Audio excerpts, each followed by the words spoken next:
the smartest film critic in the world, Cole Smithy. Hi, this is Cole Smithy and your guide to classic cinema.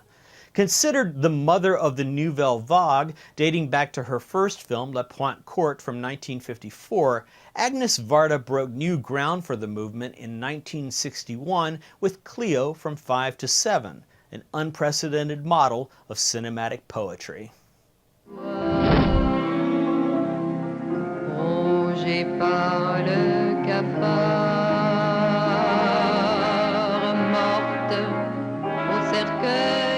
Designed to represent the passage of real time, the film follows its anxious heroine Cleo through a heightened 90-minute period of her life in Paris on June 21, 1961.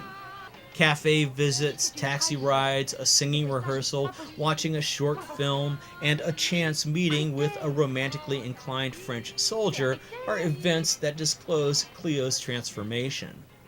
Cleo's tour through the 14th and 13th arrondissements allows for Varda's gorgeously filmed Parisian locations in accurate continuity with an exacting focus on the social and political realities of public life in Paris on the first day of summer 1961.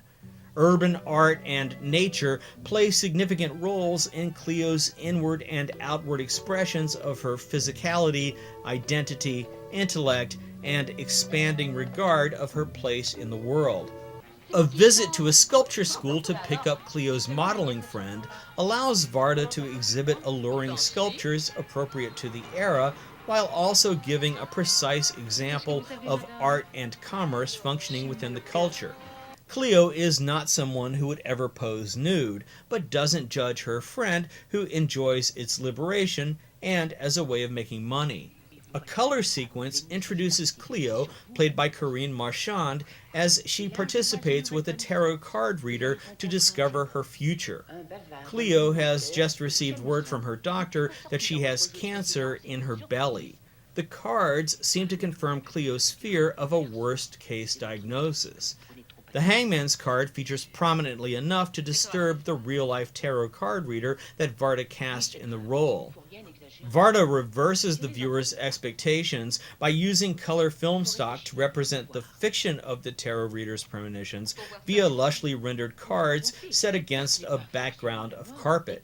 In contrast, the reality of Cleo's quicksilver journey of self-discovery is rendered in a more nostalgic black and white atmosphere of romantic implications.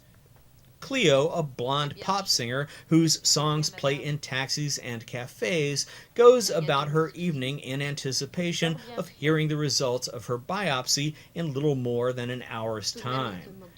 We are drawn into an ever-deepening subjective empathy with Cleo, accepting and admiring Corinne Marchand's outlandish beauty within the context of Cleo's distressed state. In an especially ingenious sequence of subjective viewpoint, we see through Cleo's eyes how men and women, young and old, variously regard her.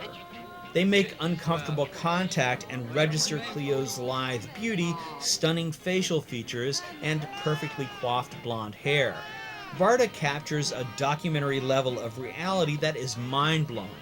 The multidisciplined artist Varda contrasts the subjective experience of seeing how people on the street view Cleo against her fourth-wall-breaking gaze directly into the camera to provide a lovely intimacy with the character.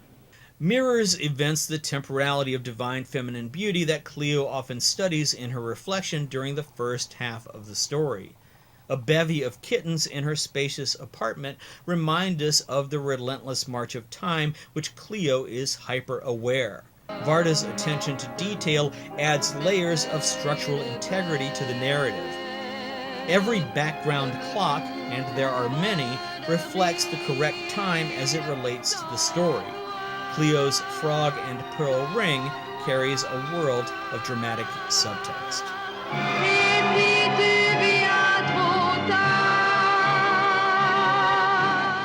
During Varda's 13-chapter story, Cleo gradually sheds her self- and societally imposed disguises towards exposing her true identity. Cleo isn't even her real name.